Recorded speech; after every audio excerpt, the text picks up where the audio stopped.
Halo teman-teman, Assalamualaikum warahmatullahi wabarakatuh. Jumpa lagi di Kopi Channel. Masih dalam suasana perayaan Hari Guru dan hari ulang tahun PGRI yang ke-76. Kopi Channel sengaja mengundang Kepala Sekolah SMP Negeri 1 Nunukan, Ibu Rustri Ningsih. Assalamualaikum Bu. Waalaikumsalam warahmatullahi wabarakatuh. Gimana kabarnya, ini sehat? Alhamdulillah sehat. Alhamdulillah.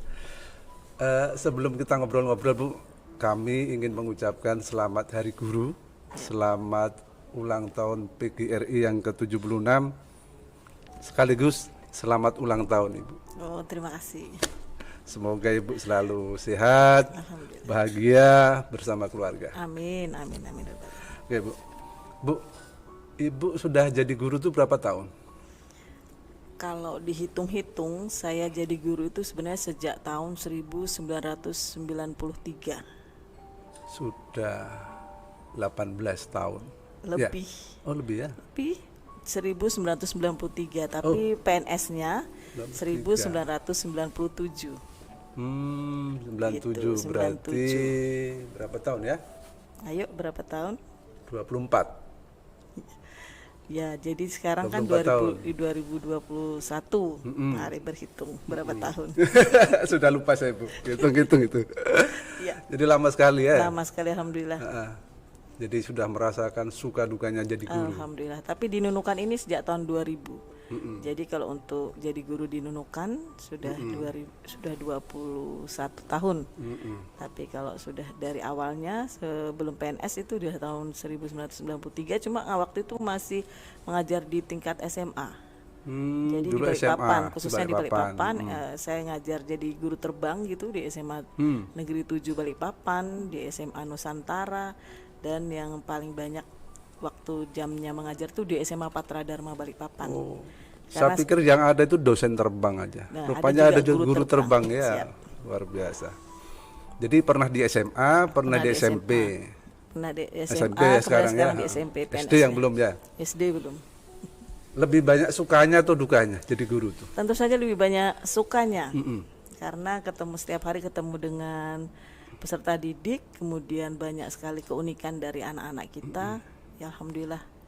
Makanya Bapak Ibu guru kan awet muda semuanya. Iya, makanya guru tuh katanya awet muda itu. Profesi yang paling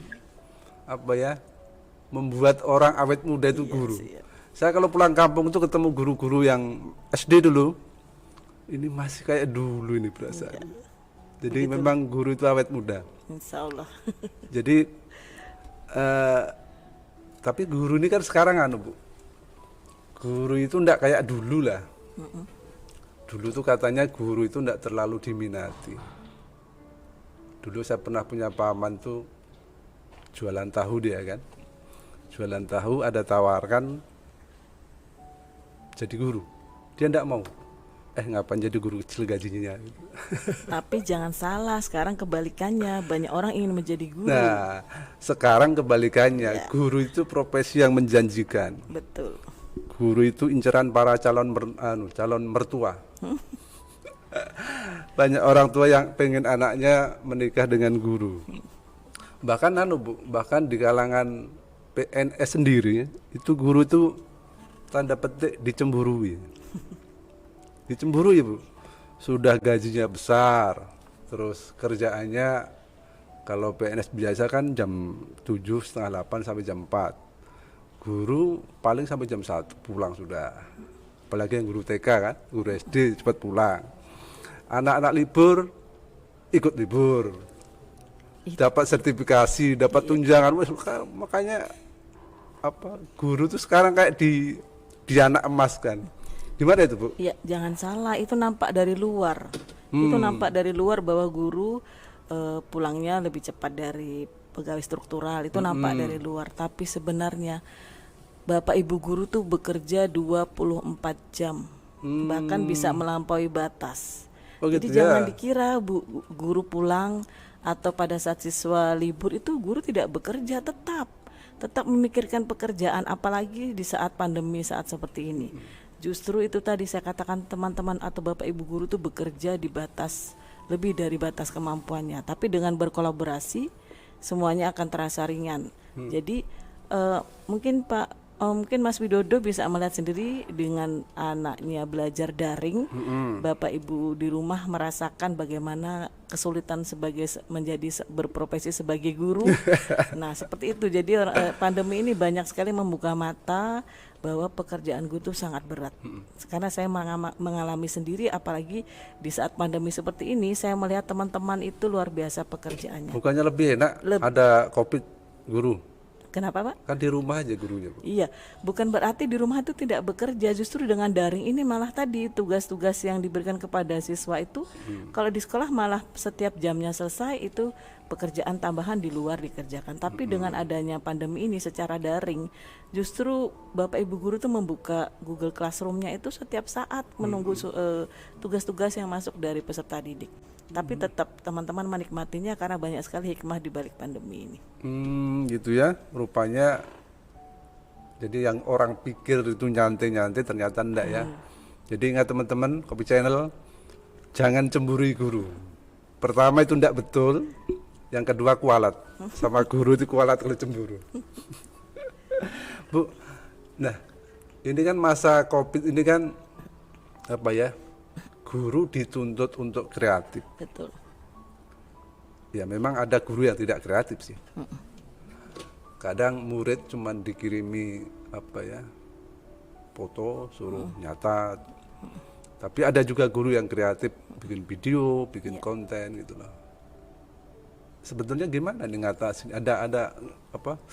Tidak ada panduan kah untuk guru supaya seragam idenya gitu? Enggak ada ya? Atau masing-masing dikembalikan ke pribadi masing-masing guru? Ya, terima kasih Mas Widodo. Jadi memang di hampir 2 tahun ini kita pandemi ini, ya alhamdulillah sekarang sudah mulai pertemuan tatap muka walaupun terbatas 50%.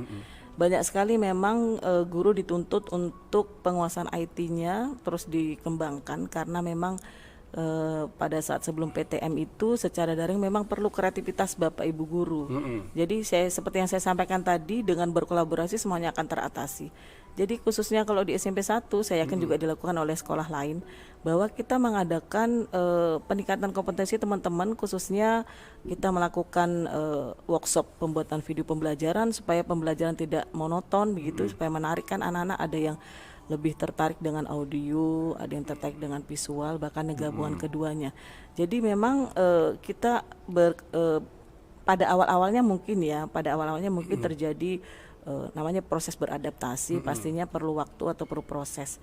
Jadi teman-teman selalu saya ajak teman-teman Bapak Ibu guru di sekolah itu untuk terus meningkatkan kompetensi. Yang belum tahu jangan malu untuk bertanya, dan kami saling berbagi. Makanya kita tadi berkolaborasi tadi.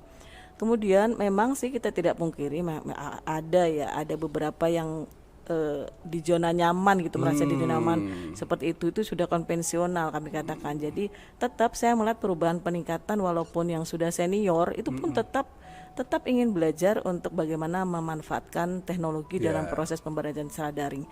Khususnya kalau di sekolah kami itu menggunakan Google Classroom, kemudian Google Meet, Zoom Meeting dan sebagainya, ditambah dengan beberapa video pembelajaran yang perlu.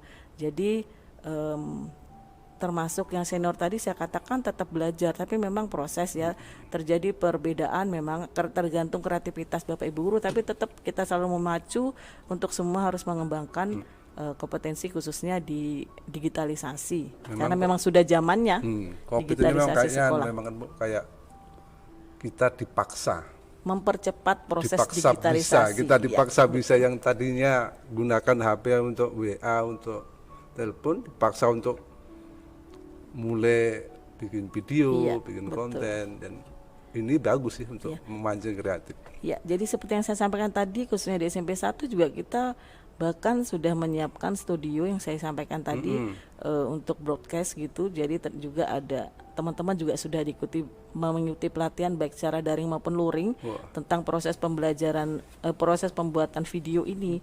Jadi ada macam-macam deh aplikasi-aplikasi yang bisa mendukung untuk proses pembelajaran. Bakalan jadi saingannya Kopi Channel nanti nih. SMP 1 di podcastnya. Semoga. Sharing gitu. Kami yang berkolaborasi dengan Kopi Channel lah, lebih baik. Ya, Bu. Kalau di ibu-ibu rasa lah ya, ngajar dulu ngajar ya anggaplah 10 atau 15 tahun ke belakang dengan sekarang tuh lebih enak mana? Kita harus mau tidak mau, suka tidak suka, harus ikut perkembangan zaman. Jadi Kalau kita kalau yang harus dirasa ikut. enaknya, Kalau nyamannya, dirasa nyaman mana? enaknya, kalau dulu memang tuntutan belum terlalu banyak.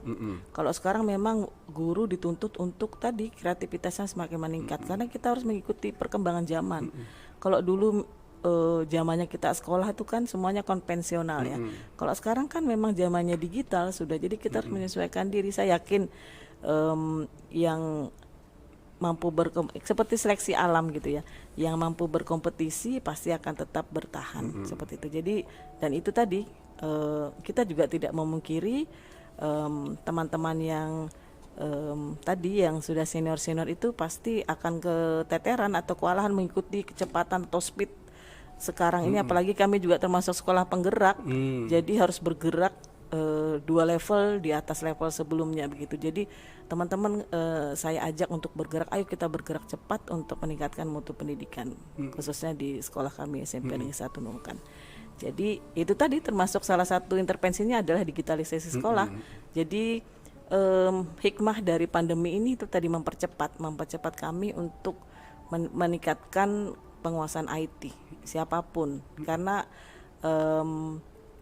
tidak hanya siswa, kita kan sebelumnya ya siswa yang lebih hebat digitalnya daripada Bapak Ibu guru, tapi sekarang semuanya karena memang sudah zamannya harus menguasai IT. Ibu kan sudah ngajar 20 tahun lebih lah. Ya. Dulu ngadepi anak SMA, kemudian SMP, dengan macam-macam karakter. Dulu orang paling mainannya apa, SMP-nya paling belum apa-apalah ya, paling ya masih main bola, main ini.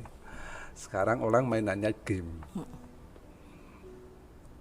Waktu ibu ngajar kan pasti ada murid yang nakal. Kenakalan dulu dengan kenakalan sekarang gimana ibu, kalau ibu bandingkan anak-anak itu sekarang? Ya, kalau dulu itu kenakalannya masih yang apa ya, istilahnya wajar apa ya, pada zamannya begitu. Paling ya. nyuri mangga itu kan. Pengalaman pribadi ya. Ya. Jadi kalau sekarang alhamdulillah kalau di sekolah sih SMP 1 sebelum adanya pandemi itu siswa dilarang membawa HP. Begitu. Tapi karena setelah pandemi kemudian memang ini membuka mata kita semua. Setelah pandemi ini memang sekarang sudah zamannya digitalisasi seperti saya sampaikan tadi, bahwa mau tidak mau, suka tidak suka memang anak harus membawa HP. Karena termasuk kami sekolah penggerak itu digitalisasi semuanya dari menggunakan perangkat IT. Sehingga kita wajibkan anak-anak untuk membawa HP. Tapi HP digunakan secara bijak pada saat proses pembelajaran. Tapi namanya anak-anak pastilah ada di antaranya yang menyalahgunakan. Di rumah kan bisa. Iya, menyalahgunakan diperbolehkannya membawa HP tadi. Dan kami sudah memperbanyak wifi titik-titik itu di sekolah untuk proses digitalisasi ini. Jadi semua kelas itu bisa memanfaatkan wifi di sekolah. Kemudian memang sih kenakalan anak bukan kenakalan ya, kelebihan sebenarnya kalau saya keunikan sih sebenarnya. Keunikan anak sekarang itu yang apalagi yang IT-nya sudah melebihi teman-temannya di atas standar gitu. Mereka justru ada yang punya keahlian loh untuk mengubah password. Jadi password wifi sekolah itu diubah supaya mereka hanya segelintir yang menggunakan loh. Jadi kan kita paham ya loh, di kelas ini kok nggak bisa semua, akhirnya calon hacker ini. Kita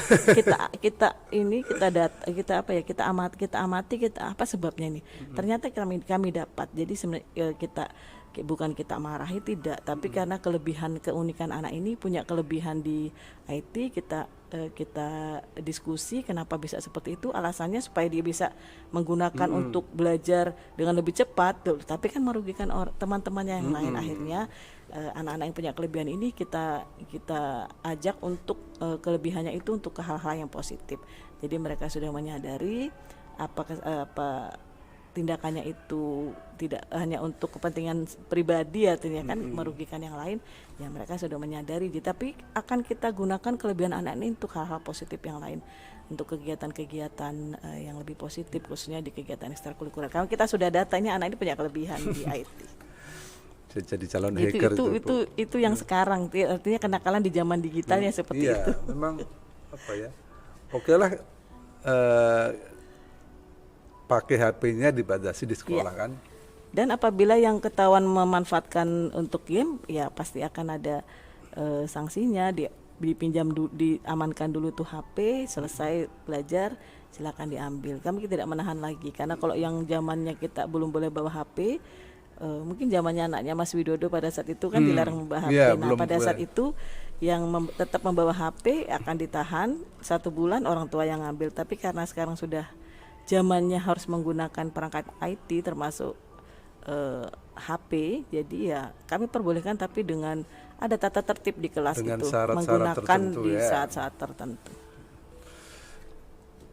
Kalau mungkin ada mungkin tidak detail tapi ya, mungkin ada data enggak bahwa sebelum anak-anak kenal HP lah anggaplah ya, atau 5 tahun yang lalu dengan sekarang itu ada catatan enggak yang tingkat kenakalannya naik, atau mungkin tingkat jumlah anak-anak yang melanggar lebih banyak, kemudian jenis pelanggarannya lebih berat, ada enggak Bu? Semakin baik atau semakin buruk teknologi ini membawa mereka? Siap, tentu saja itu semua ada data tersebut di wakil kesiswaan ya. Jadi kalau misalnya ada terjadi masalah atau tidak ada masalah kan biasanya ditangani oleh BK ya. Jadi biasanya itu ada data tersebut. Ya alhamdulillah kalau saya analisis sih di SMP Negeri 1 Nunukan itu keunikan anak-anak itu semua masih bisa diatasi, masih bisa teratasi. Masih jadi normal lah, masih wajar normal, ya. masih wajar.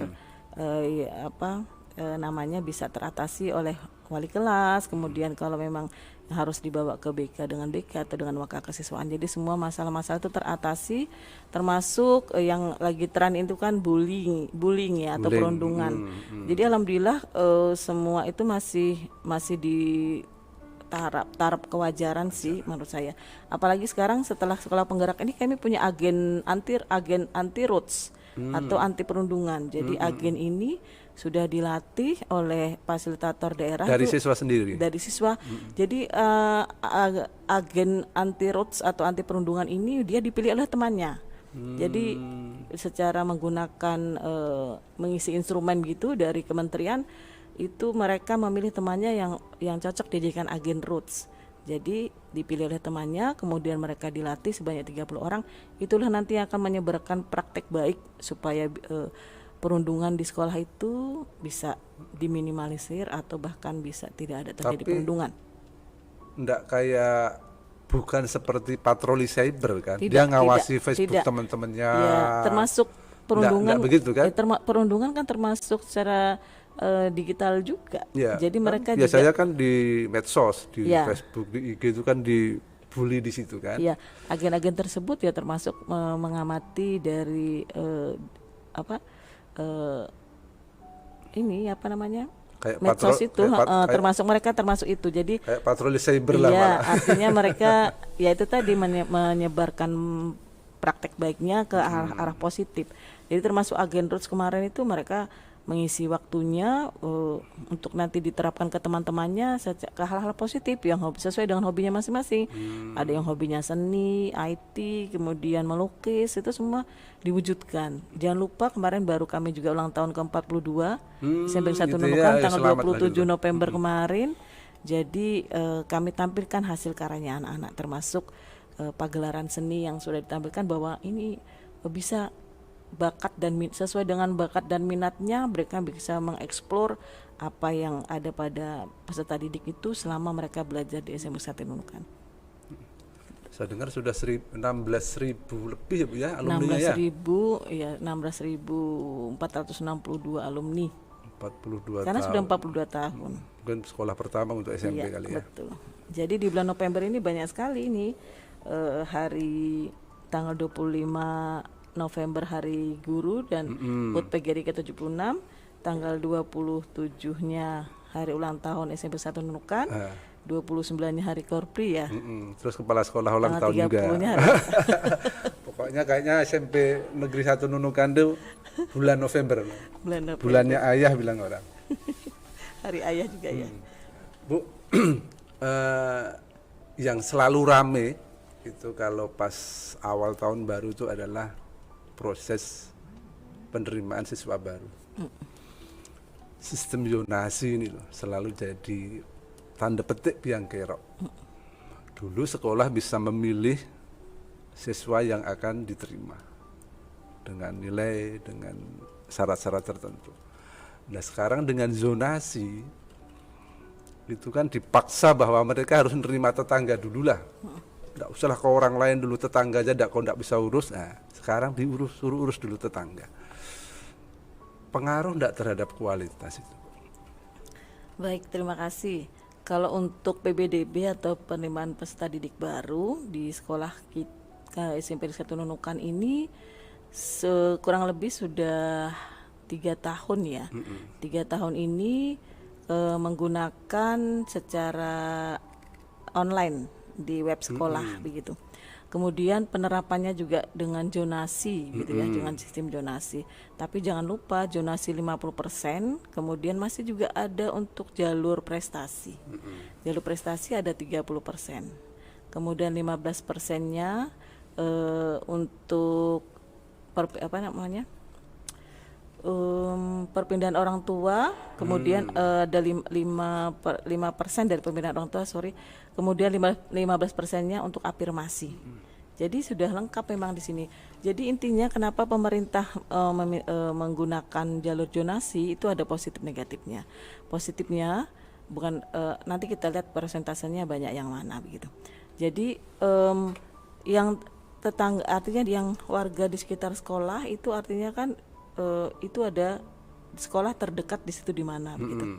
Intinya adalah dengan adanya tadi saya katakan ada positif ada negatifnya. Kalau disuruh memilih, saya lebih memilih jalur prestasi seperti yang dulu sih gitu ya.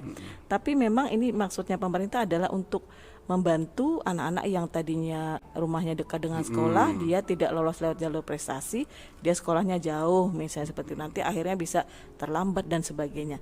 Tapi kalau dia rumahnya dekat gitu kan harusnya kan tidak terlambat. Tapi kadang-kadang masih ada juga yang rumahnya dekat tuh masih terlambat. Tapi itu nanti proses ya, lama-kelamaan setelah dilakukan pembinaan sudah tidak lagi. Kemudian masih ada juga jalur prestasi. Jadi siswa yang di luar zona masih bisa masuk ke sekolah yang diinginkan dengan menggunakan prestasi. Makanya seperti itu juga yang saya lakukan kepada peserta didik di SMP Negeri 1 Nunukan. Ayo yang punya minat dan bakat keluarkan, explore, kalian bisa berprestasi dan itu nanti bisa digunakan pada saat mereka akan melanjutkan ke tingkat yang lebih tinggi, misalnya di SMA atau di SMA pilihan mereka gitu sesuai dengan bakat dan minatnya.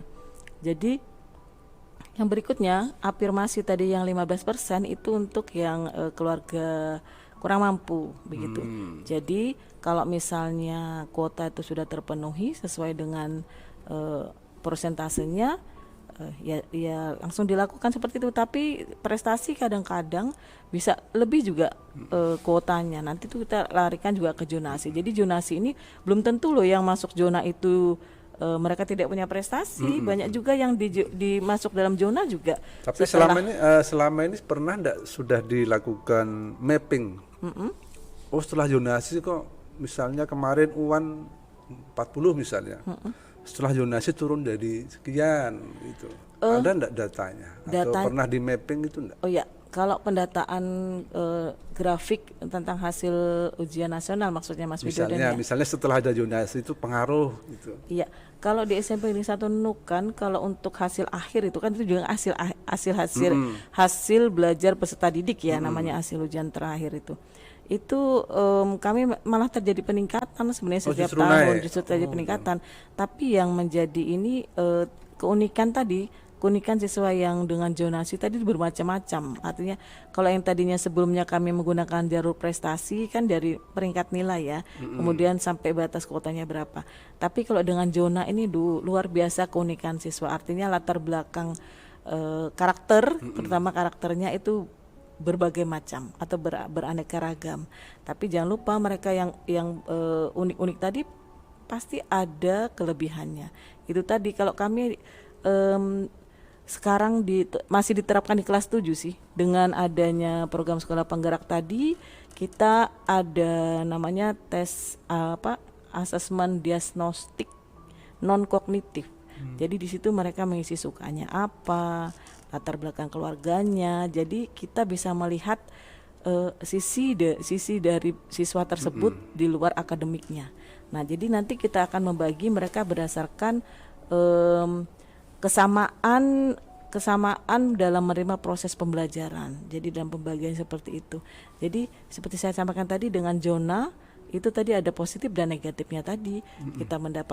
Kita dituntut sekolah untuk, misalnya kita lebih banyak yang, kalau dari zona kan pasti ada tadi ya, yang dekat rumah belum tentu prestasinya nanti hasilnya itu dari akademiknya, maksudnya di akademiknya tuh dia baik, tapi ada juga banyak juga yang baik. Jadi yang kami dengan adanya proses sistem zonasi ini, kita dituntut untuk proses bagaimana yang inputnya tadi biasa-biasa saja, nanti outputnya menjadi luar biasa. Itu tantangan buat kami. Tantangan buat kami dengan adanya sistem zona. Kalau yang sebelumnya tadi prestasi, ini yang bagus-bagus prosesnya lebih banyak, kan? Inputnya lebih banyak, prosentasenya yang bagus gitu. Walaupun jangan lupa waktu kita dengan grade nilai itu juga ada bidang lingkungan sebenarnya. Cuma kalau dengan zonasi kan justru yang tadi yang istilah bidang lingkungan itu prosentasenya lebih besar itu. Sebenarnya itu sih tantangan buat satuan pendidikan atau sekolah untuk dengan adanya sistem zonasi ini. Bu, sekarang sudah PTM ya? Sudah PTM. Sudah 5 hari full walaupun cuma 2 jam. Ada rencana ini Januari mau full. Kalau ada varian baru lah ini. Mudah-mudahan enggak sampai ya. Mudah-mudahan COVID-nya sudah pergi jauh. Ya, kemarin rapat COVID itu Nunukan sudah menuju selangkah lagi menuju level 1. Dan kalau varian baru tidak masuk dan bisa terkendali, mudah-mudahan semakin baiklah. SMP 1 siap untuk full PTM? Siap, kami selalu siap untuk mengikuti apa sesuai dengan perkembangan. Kami selalu mengikuti. Sebenarnya kan untuk PTM ini sejak tanggal 18 Agustus. Selama PTM sudah coba diterapkan, ada masalah enggak? Alhamdulillah tidak ada masalah sejak diawali. Sebenarnya kan tadi saya sampaikan seharusnya kan dimulai dari 18 Agustus tuh, tapi terus ada merah lagi terus nggak jadi. Akhirnya di bulan September, kemudian di 8 November tadi sudah mulai 2 jam setiap harinya siswa di sekolah. Alhamdulillah ini mudah-mudahan sampai saat ini gitu masih aman karena kami ada SOP-nya begitu untuk pelaksanaan PTM terbatas ini. Mudah-mudahan semuanya aman terkendali sampai nanti apabila bulan Januari kita juga siap untuk full day. Malah itu yang membahagiakan teman-teman guru sebenarnya. Termasuk anak-anak. Jadi anak-anak itu, anak saya sudah hampir 3 minggu ya. Begitu ada informasi sekolah, wah itu luar biasa Bu. Dia siapkan tasnya, dia siapkan pulpennya, bukunya, sudah kayak nunggu jam. Ayo antar gitu. Iya. Saya pun sebagai orang tua juga kangen ngantar sekolah tiap hari itu rupanya kangen juga Bu. Padahal kalau tiap hari juga kadang-kadang ngomel juga ya. Nah, ini kan semuanya kan butuh kesiapan. Walaupun bagaimanapun juga kan prokes tetap harus jalan. Iya. SMP gimana persiapannya? Iya, seperti saya sampaikan tadi kami ada SOP-nya untuk PTM ini. Jadi ada juga tim COVID di sekolah gitu untuk mengatasi apabila ada terjadi sesuatu, dan kami juga persiapan untuk sanitasi juga sudah lebih ditambahkan, dan kami juga bermitra pernah dapat bantuan dari PDAM, kami juga dapat tempat cuci tangan dari PDAM. Kemudian dari bantuan juga dari Dinas Pendidikan juga ada pertambahan untuk sanitasi sekolah begitu, tempat cuci tangan gitu, lengkap dengan profilnya. Jadi intinya siap lah. Siap teman-teman juga, anak-anak juga mungkin ya itu tadi seperti Mas Widodo katakan tadi, semangat merindukan, kemudian kita buat sekolah menjadi tempat yang menyenangkan dan bisa mewujudkan kalau istilahnya sekarang itu student well-being, kebahagiaan peserta didik. Jadi tadi bukan cuma peserta didik yang bahagia, guru-gurunya juga harus orang bahagia. Tua juga bahagia. Orang tua juga bahagia. Pusing sudah ngajar di sekolah itu. Ngajar di rumah itu pusing sudah. Samping itu anak-anak jadi mager. Malas gerak, malas belajar, malas apa-apa sudah jempolnya pokoknya. Iya, jempolnya yang gerak kan. Jadi kalau nanti PTM full masih boleh bawa HP? Masih, karena memang harus digitalisasi sekolah. Oh gitu ya. Iya. Saya pikir setelah Enggak, tetap.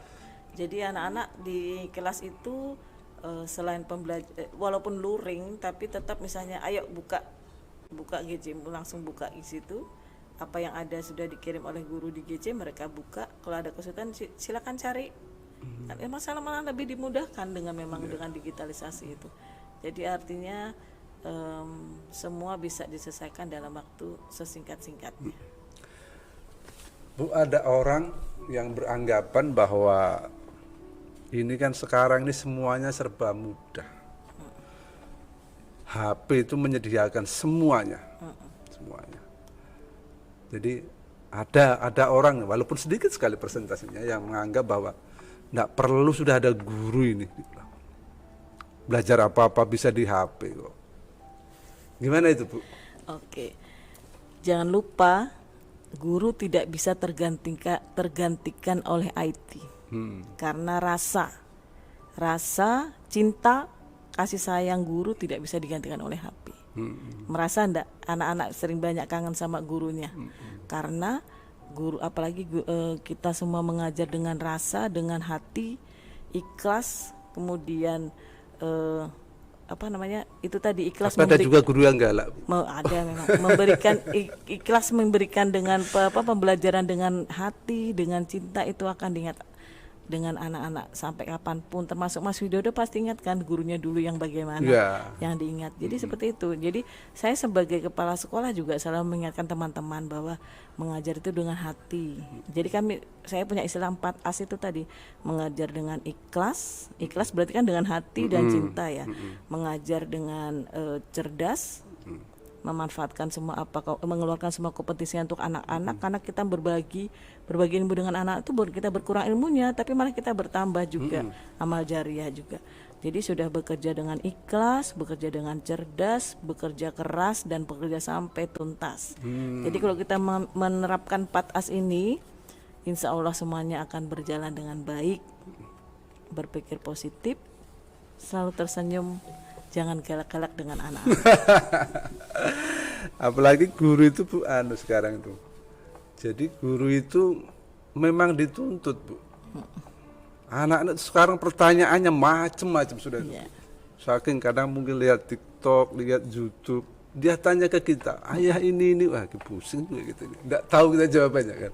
Nah kalau itu menimpa guru kan, sampai muridnya tanya, gurunya nggak tahu kan, akhirnya ya nggak masalah sebetulnya kan, cuman kan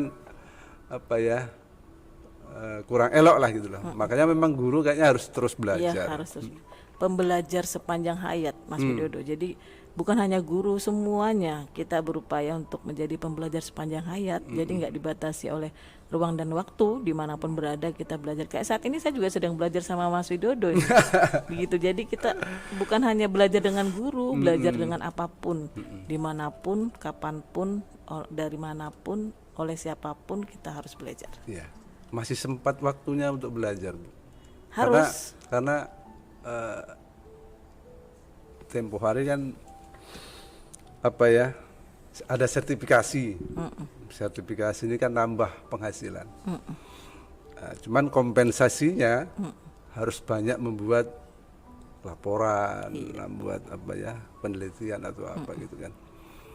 Nah, ini jadi bahan bahasan bagi banyak orang gitu loh.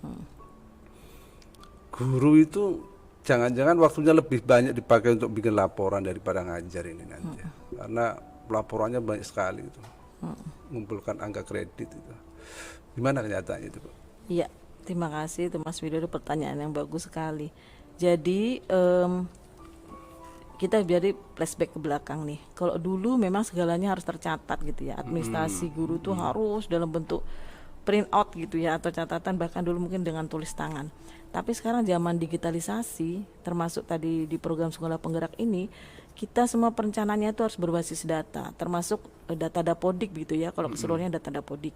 Kemudian kalau untuk untuk semua administrasi guru itu ada dengan platform pembelajaran. Jadi di situ semua malah memudahkan sebenarnya dengan adanya digitalisasi ini, memudahkan. Ini sedang proses semua dari kementerian sedang membuat ini.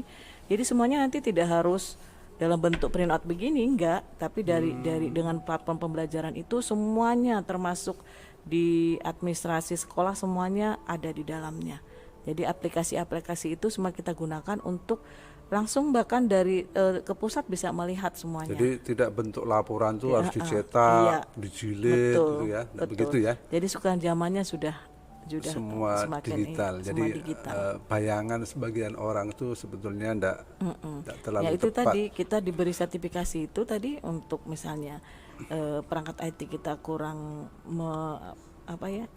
misalnya kerusakan atau dan sebagainya, itu maksudnya sertifikasi itu memenuhi kebutuhan kita, apalagi untuk laptop dan lain sebagainya berhubungan dengan pembelajaran, itu kita seharusnya ada. Bu, sebagai guru lah yang sudah cukup lama, 20 tahun lebih ini, 24 tahun 24 tahun tambah ini kan tambah sebelumnya sudah sangat matang kalau jadi guru kan. tambah 4 tahun 28 berarti ya. Kalau ditanya misalnya sudah puaskah dengan pencapaian sekarang? Dalam artian bukan pencapaian pribadi ya. Sudah puaskah sekarang ini guru? Ditanya begitu. Gimana jawabnya? Oh ya sudah cukup misalnya kan. Oh ya gaji cukup, ini cukup, atau ada yang kurang? Pertanyaan ini pernah saya sampaikan juga insya Allah dengan Pak Asmar kalau nggak salah itu waktu itu di Dharma Wanita, kan saya juga aktif di organisasi. Kenapa kok masih ada perbedaan lah antara guru dengan yang lain begitu, termasuk dalam proses bantuan, mungkin karena kami dianggap ada sertifikasi gitu ya. Kemudian kami juga dianggap dapat bantuan dari provinsi, tapi sebenarnya kami ingin disamakan dengan yang lain, karena pekerjaan kami itu kalau dilihat dari luar mungkin anak-anak pulang kita pulang, sebenarnya kami tidak. Anak-anak libur, bayangan orang tuh iya, seperti itu. anak-anak libur kami tidak, kami menyiapkan perangkat-perangkat untuk bagaimana supaya belajar ini lebih menarik. Jadi intinya sebenarnya kami ingin disamakan, tapi waktu itu jawabannya memang iya nanti kita diskusikan. Jadi seperti itu sebenarnya.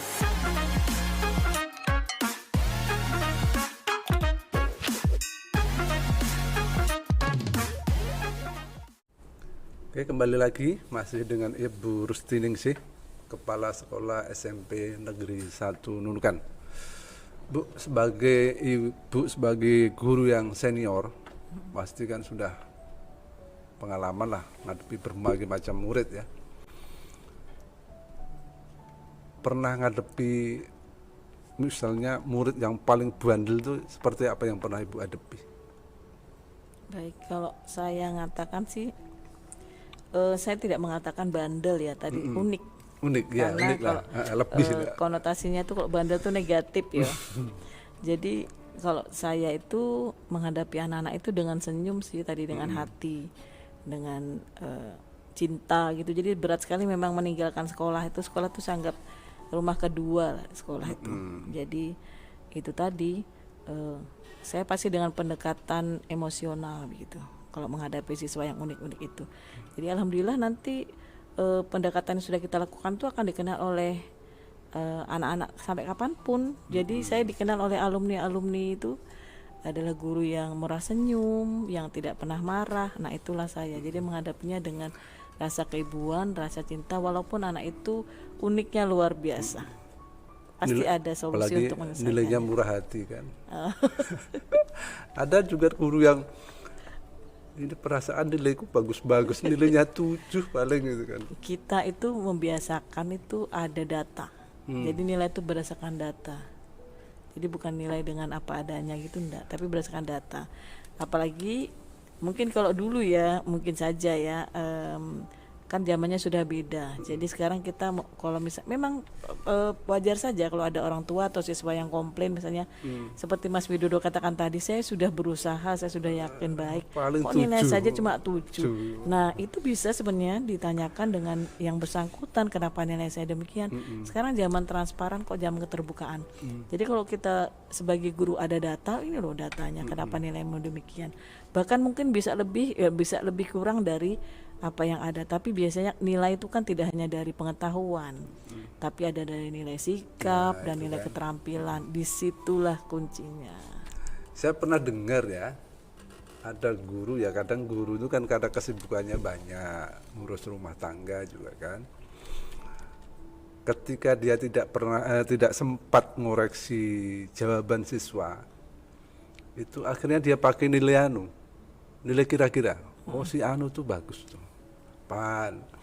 si ini tuh kayak enggak terlalu pandai, 6, 7 gitu. Ada enggak begitu guru yang begitu, kira-kira ada enggak? Itu namanya menilai tidak dengan penilaian otentik. Artinya itu Tapi ada enggak itu ya? penilaian konvensional itu mungkin dulu. Oh dulu ya. Tapi kalau sekarang tidak bisa seperti itu.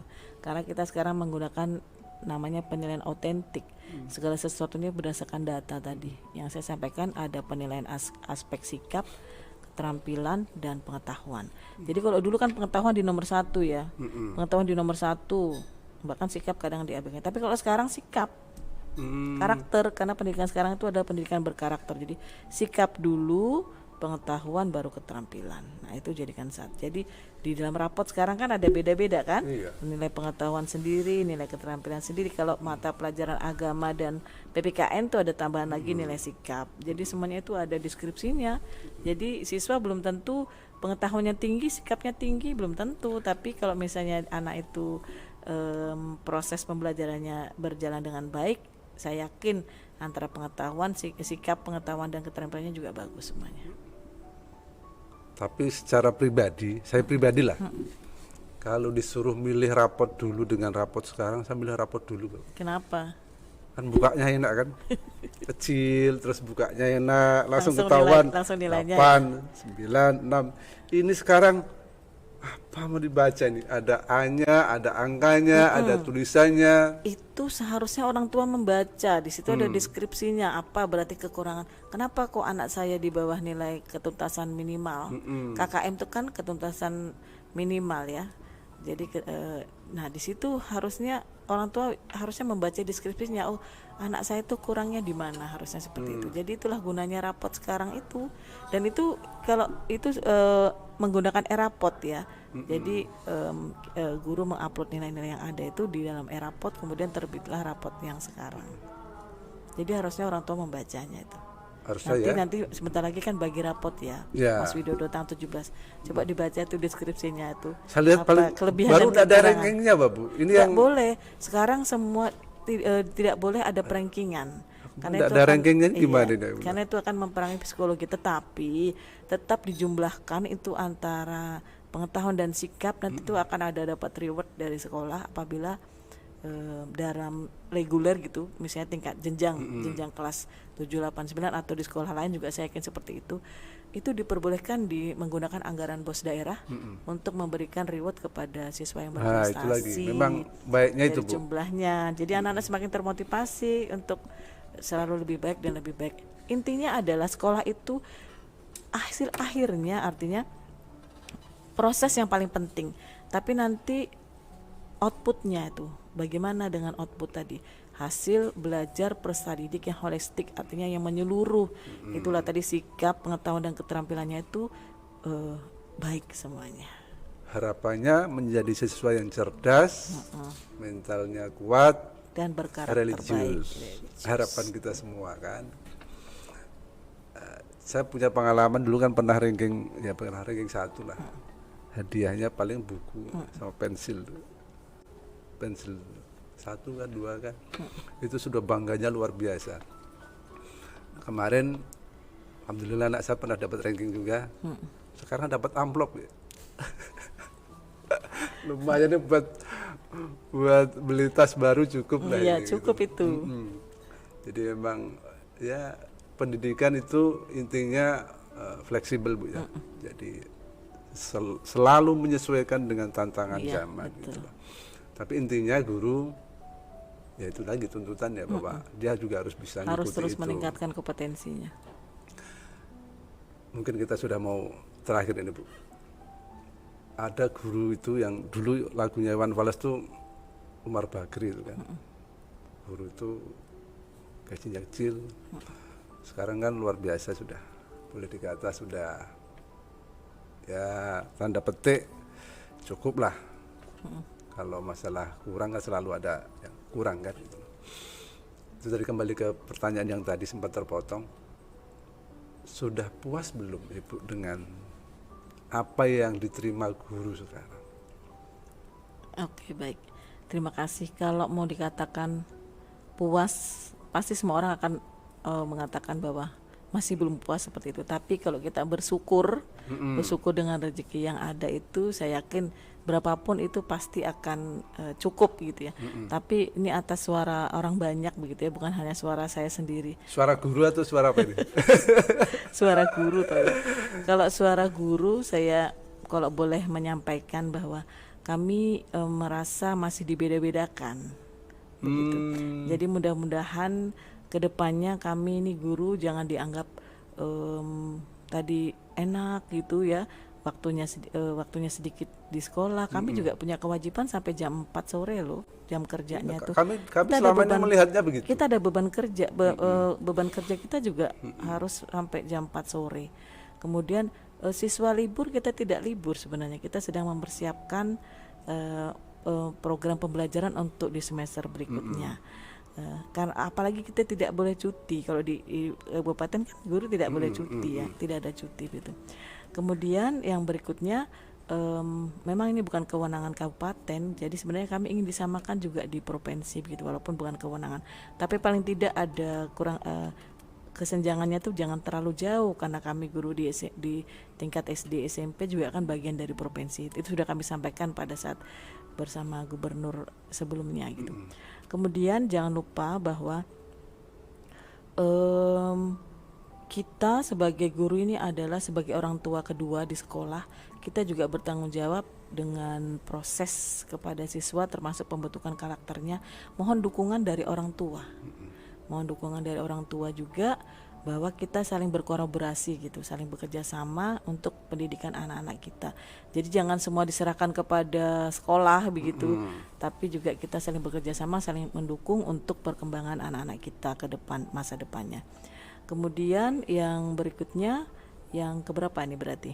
Tadi yang pertama mohon disamakan, yang kedua mohon ditingkatkan, yang ketiga kolaborasi dengan orang tua, dan yang keempat bahwa kami perlu menyampaikan bahwa guru adalah manusia biasa yang tidak luput dari salah dan hilaf.